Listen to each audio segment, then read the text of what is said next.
Welcome to my channel. और आज हम क्वेश्चन पेपर 2020 के न्यूमेरिकल सोल्व करेंगे। अब जैसे लास्ट पार्ट में हमने 11th न्यूमेरिकल सोल्व किया था, तो जो ये बीच वाले न्यूमेरिकल है, ठीक है ना, उनके लिंक आप डिस्क्रिप्शन बॉक्स में चेक कर लेना, या फिर जो क्वेश्चन पेपर 2020 वाली प्लेलिस्ट है वहाँ से भी उनके सोल्यूशन आप चेक कर सकते हो। सही है। अब नेक्स्ट न्यूमेरिकल है तो इसको कैलकुलेट कर लो। तो जैसे फाइंड दी को फैक्टर, तो को फैक्टर का बताया था आपको, सिंपल सा मतलब को फैक्टर का सिंबल ए से रहेगा। सही है। एक तो था माइनर, माइनर का सिंबल एम से था। सही है। कोफैक्टर का ए से, इस तरीके से। Of all the element, of कुछ है मतलब लेट कर लो। सबसे पहले एक मैट्रिक्स दी हुई है, चलो ए मैट्रिक्स ही मान ले।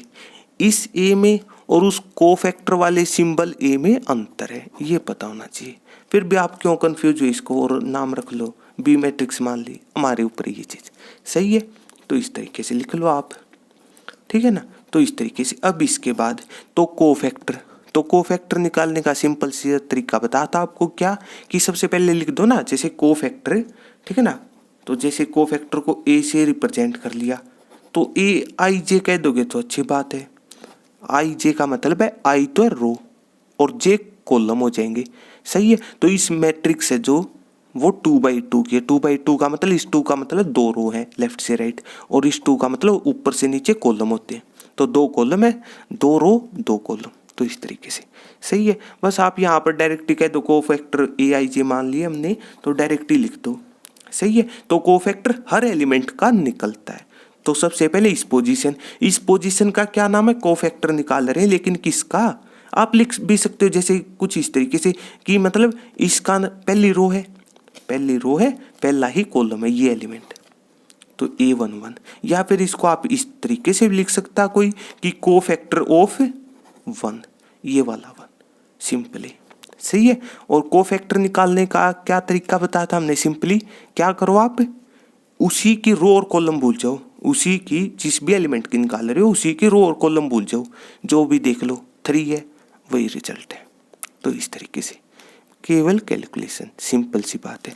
तो इस तरीके से बस इसके बाद वही एक्चुअल में यहाँ पर भी डिटर्मिनेंट निकलता है जैसे रो और कॉलम, लेकिन 2/2 में डायरेक्ट लिखते हैं इस वजह से, ठीक है ना। जैसे डिटर्मिनेंट है वही है, +2 क्लास में सेकंड ऑर्डर या फिर थर्ड ऑर्डर के काम के रहते हैं। फर्स्ट ऑर्डर का होता है डिटर्मिनेंट, लेकिन एक ही होता है, तो इस वजह से। सही है। मतलब हो सकता है कि कोई ये लिखना चाहता है तब भी ठीक है। सही है। एक्चुअल में यहाँ पर डिटर्मिनेंट सोल्व हो रहा है और वो इस तरीके का सोल्व हो रहा है फर्स्ट ऑर्डर का। सही है। तो इस तरीके से बस इसके बाद आप इसी तरीके से निकाल लो। तो A11, तो इसके बाद -2, तो -2 की पोजीशन क्या है आपके ऊपर है। तो जैसे ये फर्स्ट रो लेफ्ट से राइट, सेकंड कॉलम है ऊपर से नीचे, सेकंड कॉलम है। सही है। या फिर आप इसको ये भी लिख सकते हो कि कोफैक्टर ऑफ -2, तो -2 का वही तरीका, इसकी रो और कॉलम भूल जाओ तो डायरेक्ट 4 लिख दिया, ठीक है ना। यहाँ पर फर्स्ट ऑर्डर वाले इतने भी जरूरी नहीं होता, तो इस वजह से डायरेक्ट रिजल्ट निकाल दो। सही है। इसी तरीके से 4 के लिए 4 की पोजीशन अब है सेकंड रो, ये सेकंड रो है। सही है। फर्स्ट कॉलम है, या फिर आप ये लिखो कि कोफैक्टर ऑफ 4, तो कितना हो जाएगा, इसके रो और कॉलम बोल जाओ तो -2, कैलकुलेशन एक लाइन की। तो इस तरीके से फिर A22, सही है। और ये कितना हो जाएगा, कोफैक्टर ऑफ A22 का मतलब 3, तो इसके लिए रो और कॉलम भूल जाओ तो 1, इस तरीके से। लेकिन इस चीज़ में भी एक कमी है। क्या कमी है, सारी बात अप्लाई कर दी लेकिन एक कमी है, ये कोफैक्टर नहीं अभी तक तो माइनर है, ये काम की बात है, ठीक है ना। कोफैक्टर कब बनेंगे, जब वो वाली चीज़ अप्लाई कर दो। तो जैसे सेकंड ऑर्डर है तो केवल इतना, तो मतलब कोफिशिएंट काम के रहेंगे, तो इस तरीके से। सही है। तो इस बात का ये भी मतलब हुआ कि एक्चुअल में ये बराबर तो होता है, इतनी तो बात आपकी सही है, लेकिन यहाँ पर वो चीज़ भी चलती है I+J। तो जैसे दोनों का सम, तो 1+1 I+J का ये मतलब यहाँ पर की पावर की बात होती है यहाँ पर। सही है। और वो होता है इस तरीके से, मतलब -1 की पावर I+J, मतलब माइनस कोफैक्टर और माइनर में केवल एक अंतर है, क्या, माइनर तो डायरेक्ट लिख दिए, कोफैक्टर में उनके आगे प्लस का साइन आएगा या फिर माइनस का, सिंपल सी बात है, मतलब एज इट इज रहेगा या फिर नहीं।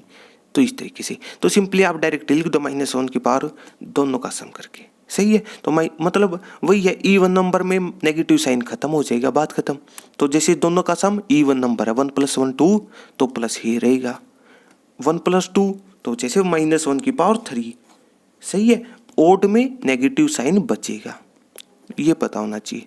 अब है ये कोफैक्टर, तो इस तरीके से, इसी तरीके से यहाँ पर सम इवन है, सॉरी ओड है 2 + 1, ठीक है ना। ओड में नेगेटिव साइन बचेगा, एक नेगेटिव फॉर्मूले वाला है ये वाला, इसके हिसाब से भी आप चल सकते हो। सही है। इसके सेम बात है यहाँ पर भी, ठीक है ना। और इसके बाद A22, तो ये 2 + 2 इवन नंबर, तो इवन में प्लस ही रहेगा, तो इस तरीके से। सही है।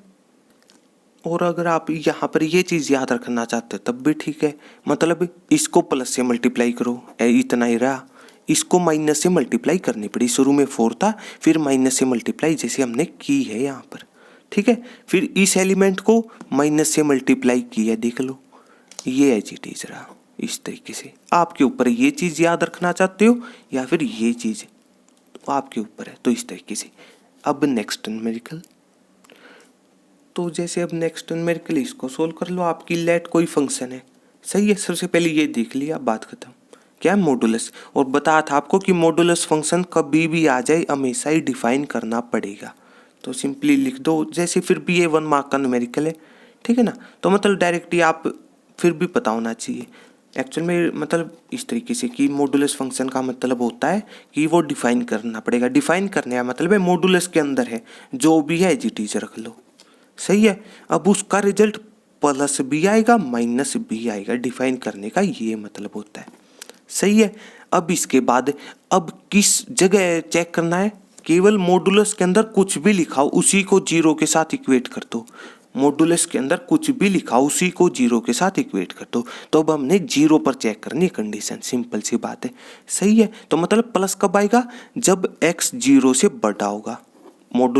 मॉडुलस फंक्शन को, या फिर मोड फंक्शन, या फिर एक्चुअल में नाम होता है एब्सोल्यूट मॉडुलस फंक्शन, मतलब इसका रिजल्ट नेगेटिव नंबर आता ही नहीं, बात खत्म। तो इस वजह से, या फिर कह दो मोड फंक्शन में एक माइनस साइन मोड फंक्शन लाता है, ये भी कह सकते हो, मतलब नेगेटिव साइन खत्म हो जाता है। आपके ऊपर जो भी डेफिनेशन याद रखना चाहते हो, तो इस तरीके से। सही है। तो माइनस, तो मतलब जब x 0 से छोटा होगा, तो इस तरीके। लेकिन यहाँ पर 0 का केस भी इंक्लूड हो जाएगा, ये काम की बात है। सही है।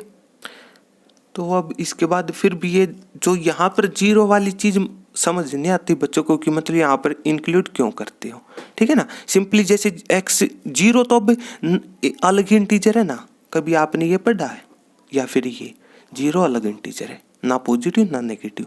सही है। ये चीज़ नॉर्मली हम x के मॉडुलस को डिफाइन करते हैं, इसलिए ये बात समझ में नहीं आती। अगर यहाँ पर कोई और वैल्यू हो, जैसे 2 पर चेक करना हो, फिर आपको ये डायरेक्टली समझ आ जाएगी, मतलब x 2 के बराबर या फिर 2 से बड़ा, उस चीज़ के लिए होता है एक्चुअल में ये =2 का साइन, 0 वाली चीज़ के लिए नहीं होता। पता होना चाहिए आपको। फिर भी इस चीज़ का ये मतलब था, सिंपली ये, इसका रिजल्ट ना +0 ना -0, कुछ भी नहीं आया इनमें से, सिंपल सी बात है।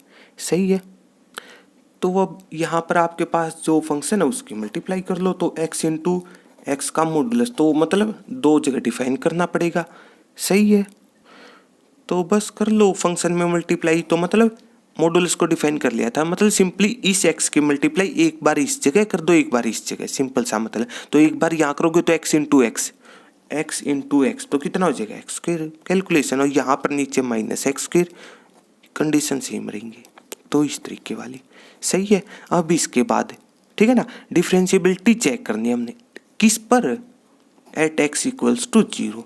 अब वही है, +2 क्लास में हर चीज़ फायदे की होती है, ठीक है ना। और केवल पॉजिटिव थिंकिंग रखा करो। अगर ये ना होता तो फिर भी पता होना चाहिए हम 0 पर ही चेक कर सकते हैं, जब भी लिमिट की बात आ जाए, सिंपल सी बात है, ठीक है ना। जहाँ पर कोई भी फंक्शन है छोटे केस के लिए डिफाइन हो, जैसे 0 से छोटे, ठीक है, या फिर उससे बड़े और इक्वल, तीनों चीज़ों के लिए डिफाइन हो, तभी लिमिट की बात आती है, सिंपल सी बात है। वो कंटिन्यूटी के हिसाब से कंसेप्ट हो सकता है, डिफरेंशिएबिलिटी के हिसाब से भी कंसेप्ट हो सकता है, तो इस तरीके से। सही है। तो बस अब इसके बाद, अब तक तो केवल इतना सीखा। अब डिफरेंशिएबिलिटी में क्या बताता आपको, डिफरेंशिएबिलिटी चेक करने का सिंपल सी बात है कि लेफ्ट हैंड डेरिवेटिव और राइट हैंड डेरिवेटिव बराबर आ जाए। अब आपके ऊपर है जो भी तरीके से न्यूमेरिकल सोल्व करना चाहते हो। डिफरेंशिएबिलिटी का मतलब सिंपल सी बात है, डिफरेंशिएशन करना है। अब हो सकता कोई यहीं पर करना चाहता हो, आपके ऊपर है ये चीज़, यहीं पर डिफरेंशिएशन करना चाहते हो, एफ एक्स का एफ डैश एक्स हो जाएगा, तो राइट हैंड साइड ये है ना, तो यहाँ पर कर लो इसी तरीके से। एक्स स्क्वायर का पावर रूल से, पावर रूल का डिफरेंशिएशन है, मतलब डिफरेंशिएशन का पावर रूल क्या था कि पावर आगे पावर में से कम, फिर बेस का एक्स का विद रिस्पेक्ट टू एक्स, मतलब 2x, यहाँ पर -2x हो जाएगा। कैलकुलेशन है सिंपली और कुछ भी नहीं।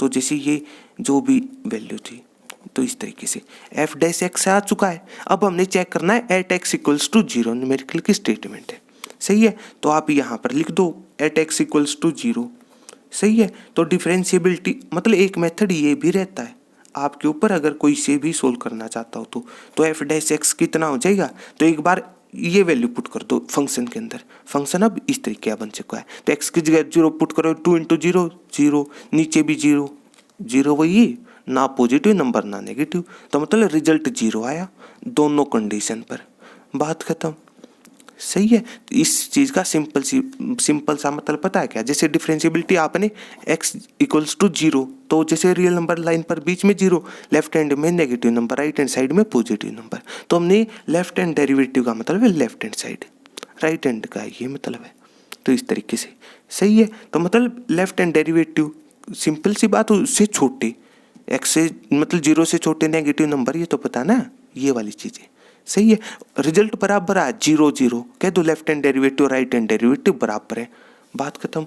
Left hand derivative right hand derivative बराबर है, तो ये जो रिजल्ट है मतलब डिफरेंशिएबल है, ये आपका जो फंक्शन है वो डिफरेंशिएबल है, ये आंसर रहेगा, सही है। तो मतलब हो सकता है अगर आप सिंपली डिफरेंशिएशन करना चाहते हो, उससे चेक करना चाहता है कोई, कर सकता है। एक मेथड ये भी है जो बुक्स में नहीं मिलेगा आपको, सही है। इस तरीके से कोई सोल्व करना चाहिए तो सही है, या फिर जो फॉर्मूला था लेफ्ट हैंड डेरिवेटिव और राइट हैंड डेरिवेटिव का, वो भी यूज कर सकता है। तो जैसे कुछ इस तरीके से, तो जैसे कहने का मतलब ये, अगर फॉर्मूला लिखना चाहते हो, जैसे लेफ्ट हैंड डेरिवेटिव में क्या था कि जैसे limit x tends to a negative, मतलब जिस पर भी चेक करना हो आपने, तो मतलब f of x minus f of a, नीचे x माइनस a आ जाएगा। अगर यहाँ पर प्लस हो तो फिर वो राइट हैंड डेरिवेटिव का काम कर देगा, सिंपल सी बात है, इस तरीके से, सही है। और फॉर्मूला सेम रहता दोनों केसों में, बस यहाँ पर ये डेरिवेटिव के सिंबल चेंज हो जाते हैं। तो इसी तरीके से लेफ्ट हैंड डेरिवेटिव, बस इसमें क्या फंक्शन चेंज हो जाता है, सही है। तो लिमिट x टेंड्स टू, तो मतलब a पॉजिटिव, a की तरह हमारा 0 पर चेक करना, तो इसलिए 0 प्लस। अब 0 प्लस, तो 0 प्लस का मतलब हुआ 0 से बड़े नंबर, पॉजिटिव नंबर। तो पॉजिटिव नंबर के लिए जैसे फंक्शन हमने डिफाइन किया था एक्स स्क्वायर, तो यहाँ से चेक करो, सही है। और फंक्शन में आपने एफ ऑफ मतलब एक्स कितना है, 0 है, फंक्शन में 0 मतलब सिंपल सी बात है, ये कहने का ये मतलब है, तो इस तरीके से, सही है। लेकिन ये एक्स थोड़ी ना था, ये तो ए था, तो इस वजह से तो मतलब कुछ इस तरीके से, और नीचे x माइनस ए 0 है, बात खत्म। 0 पर चेक करना है इस वजह से, तो कैलकुलेशन कितनी हो जाए, एफ एक्स एक्स स्क्वायर है, तो इस तरीके से लिख लो आप, माइनस का साइन एफ ऑफ 0, ठीक है। तो सिंपली एक और ये और चीज़ थी, राइट हैंड डेरिवेटिव में आएगा प्लस का साइन, तो लेफ्ट हैंड डेरिवेटिव या फिर इसी को राइट बना लो, बात खत्म, प्लस के हिसाब से, सही है। और प्लस के हिसाब से ही हम केस लेके चले रहे थे एक्चुअल में, पॉजिटिव नंबर वाला, सही है, एक्स स्क्वायर, तो उसके हिसाब से, तो एक्स स्क्वायर माइनस मतलब आपने एफ ऑफ 0 तो पुट करना है, इसमें पुट करना, ना कि नीचे वाले, सही है। तो मतलब 0 पुट कर दो केवल एक्स की जगह, सही है। फंक्शन एक्स के हिसाब से डिफाइन कर रहे हैं इस वजह से, सही है। तो मतलब एक्स की जगह आप 0 पुट कर दो, तो 0 का स्क्वायर, बात खत्म।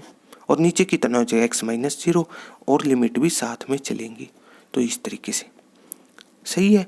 अब इसके बाद कितना हो जाएगा, एक्स स्क्वायर बाई एक्स, तो एक एक्स कैंसिल, तो केवल एक्स बचेगा, केवल एक एक्स बचेगा यहाँ पर, सही है। एक्स को डायरेक्टली 0 पुट कर दो, बात खत्म, तो इतना रिजल्ट आ जाएगा, सही है। एक बार इसी तरीके से लेफ्ट हैंड डेरिवेटिव मतलब टोटली कैलकुलेशन है इस न्यूमेरिकल में, और कुछ भी नहीं। तो लेफ्ट हैंड डेरिवेटिव में लेफ्ट में चेक करना आपने, तो लेफ्ट का मतलब नेगेटिव, फॉर्मूला सेम रहेगा, तो मतलब कुछ इस तरीके से, ए मतलब यहाँ पर भी 0 का काम कर देगा। अब एफ एक्स चेंज होगा यहाँ पर, तो नेगेटिव नंबर के लिए जैसे फंक्शन, तो फंक्शन था हमारे पास नेगेटिव नंबर के लिए 0 से छोटे नेगेटिव नंबर, तो -x²। इस वाले फंक्शन में अब की बार आपने 0 पुट करनी है, सही है। तो फंक्शन सबसे पहले -x² चूज करोगे, तो मतलब जैसे लिमिट एज इट इज रहेगी, x टेंड्स टू 0 नेगेटिव, तो फंक्शन चेंज हुआ तो मतलब -x², यहाँ पर प्लस का x² था, ठीक है। फिर उसके बाद फंक्शन में आपने 0 पुट करनी है, तो मतलब x की जगह तो वही है, x की जगह 0 पुट करोगे, सही है। तो मतलब 0 का स्क्वायर 0, लेकिन ये एक्चुअल में प्लस का 0 हो चुका होगा, फिर भी वही -0 + 0 तंग नहीं करेंगे, लेकिन ये प्लस का क्यों हुआ, एक माइनस साइन फंक्शन में भी था इस वजह से, और divided by x - 0 as it is रख लो, तो कितना हो जाएगा, वही है, ठीक है ना। कितना बचेगा, कुछ इस तरीके से -x²/x, एक पावर कैंसिल हो जाएगी, तो इस तरीके से -x, तो डायरेक्ट 0 पुट कर दो। तो इस तरीके से एक्चुअल में यहाँ पर भी एक स्टेप अप्लाई होता है कि पुट कुछ इस तरीके से होता है कि x को आप a - h के थ्रू मतलब सब्सटीट्यूशन मेथड अप्लाई होता है, फिर उसके बाद लिमिट बदलती है यहाँ पर h टेंड्स टू 0, ठीक है ना। फिर भी 1 मार्क का न्यूमेरिकल, इस वजह से डायरेक्टली कैलकुलेट कर लो आप, सही है।